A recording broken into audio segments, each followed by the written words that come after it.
Watu 6 wamepoteza maisha na wengine 4 kujeruhiwa kufuatiwa ajali ya barabarani iliyohusisha magari mawili ya usafirishaji wa abiria katika eneo la Kimanzichana, wilaya ya Mkuranga, mkoa wa Kipolisi Rufiji.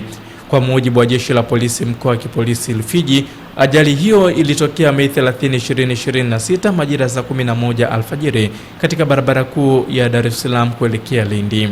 Ajali hiyo ilihusisha basi la kampuni ya Mahuta Express lenye namba za usajili T224 DCN aina ya Yutong lililokuwa likitokea Newala kuelekea Dar es Salaam, pamoja na basi dogo la abiria aina ya Toyota Coaster lenye namba za usajili T308 DZE lililokuwa likitokea Dar es Salaam kuelekea Somanga.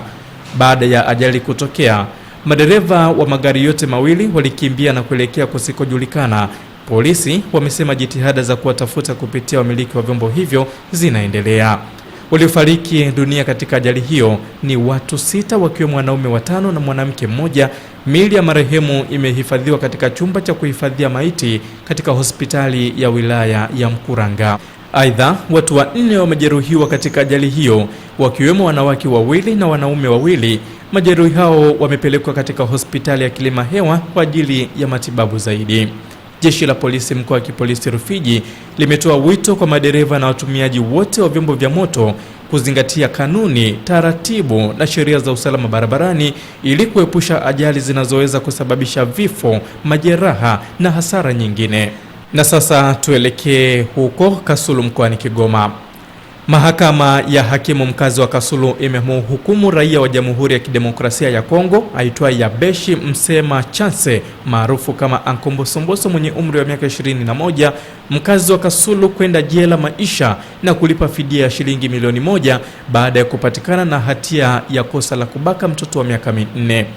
Mshtakiwa alitenda kosa hilo Oktoba 13, 2025 katika kambi ya wakimbizi Nyarugusu wakati mama wa mtoto huyo alipokuwa msibani, ambapo mshtakiwa alimlahai mtoto kwa kumnunulia pipi kisha kumpeleka chooni na kumfanyia kitendo hicho cha kikatili. Mshtakiwa alifikishwa mahakamani kwa mara ya kwanza Novemba 2025 mwaka jana.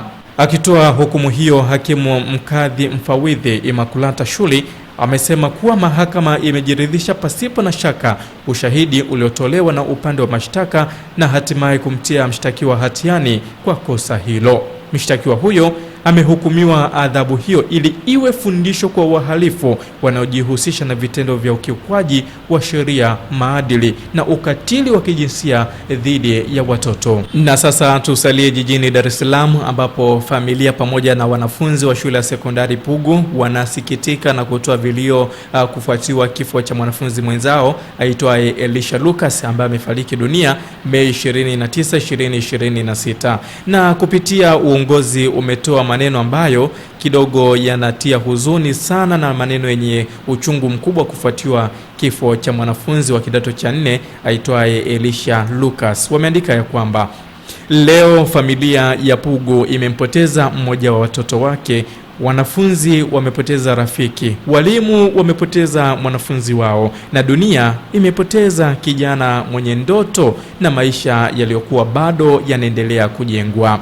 Katika kipindi hiki kigumu na chenye maumivu, tunaungana kwa moyo mmoja kutoa pole za dhati kabisa kwa wazazi, ndugu, jamaa na marafiki na wote walioguswa na msiba huo mzito. Tunamwomba Mwenyezi Mungu ailaze roho ya marehemu mahala pema peponi na awape nguvu wote wanaopitia maumivu ya kuondokewa naye. Uongozi wa Pugu Sekondari umeweza kutoa kauli hiyo nzito yenye huzuni na majonzi makubwa.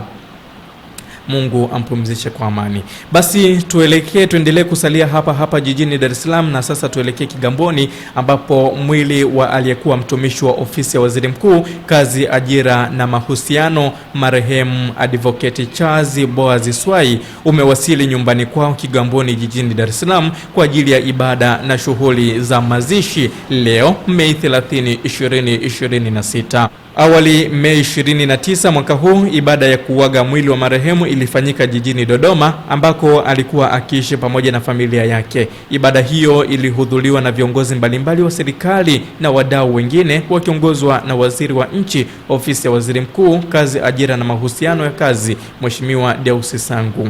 Hadi sasa tayari Katibu Mkuu Ofisi ya Waziri Mkuu, Kazi, Ajira na Mahusiano, Bi Mary Maganga ameungana na waumini, watumishi, mawakili na serikali na wale wa TLS pamoja na ndugu katika ibada ya mazishi ya marehemu wakili Charles Boazi Swai. Ibada hiyo inafanyika katika kanisa la Pentecoste Holiness Mission Shilo huko Kigamboni jijini Dar es Salaam leo Mei 30, 2026. Mwenyezi Mungu ailaze roho ya marehemu mahala pema peponi. Amina. Endelea kutufuatilia katika mitandao yetu ya kijamii Facebook, Instagram, YouTube, TikTok, kote huko jina tumia moja tu la Paza Sauti Media.